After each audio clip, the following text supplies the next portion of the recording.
Bonjour, bonjour Pénélope. Bonjour Gilles. La grosse actu du moment, le plan Transform 2015. Un plan dont l'objectif est de low-costiser insidieusement les salariés d'Air France et de ses filiales, bien entendu.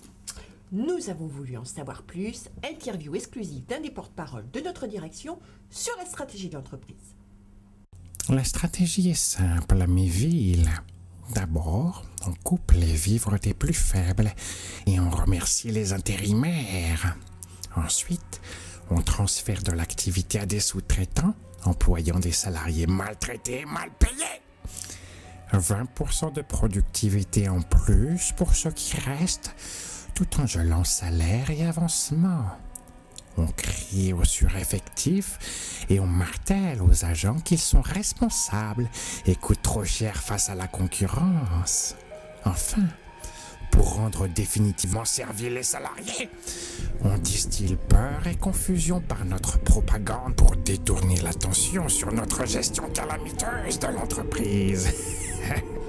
Par contre, nous n'avons toujours pas eu vent des mesures d'économie que la direction entend s'appliquer à elle-même. Ceci dit, il semble que les actionnaires aient décidé de les aider à se serrer la ceinture d'un tout petit cran. Nous invitons donc les salariés à aider notre direction à entreprendre solidairement un régime minceur.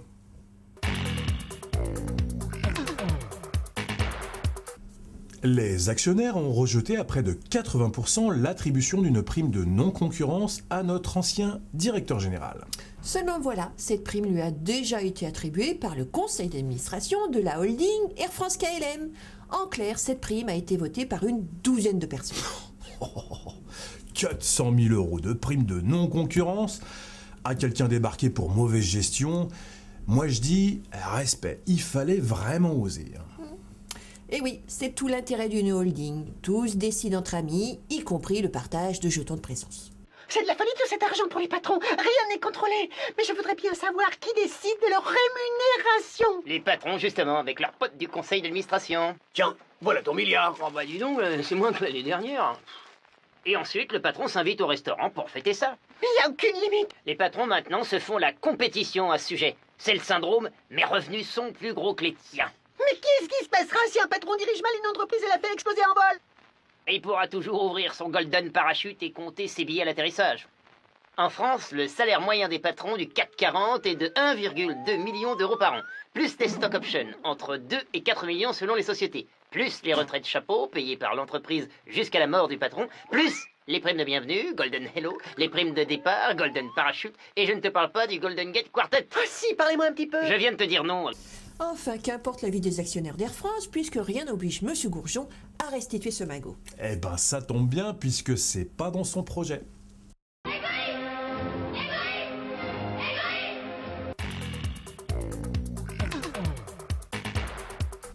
Pendant des années, la compagnie CityJet, filiale 100% Air France, a employé des hôtesses, stewards et pilotes basés en France sous contrat irlandais.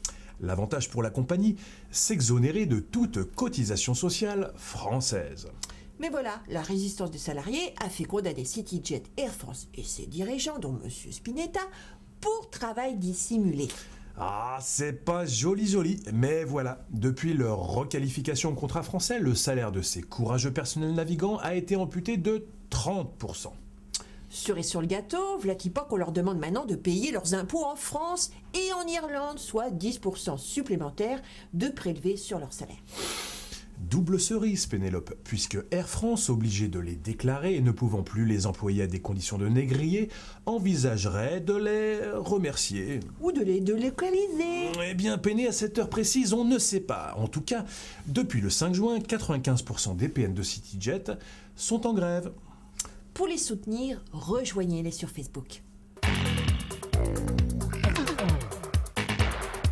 Dernièrement, à l'escale de Toulouse, un militant audacieux a soufflé dans une corne de brume pour signifier tout simplement le départ de la manifestation des grévistes contre le plan Transform. Seulement ce jour-là, notre directeur général, Sir Alexandre de Gignac, était présent sur les lieux. Et du coup, très inspirés, des petits chefs zélés ont voulu préserver les oreilles délicates de notre PDG mélomane en sanctionnant notre corniste.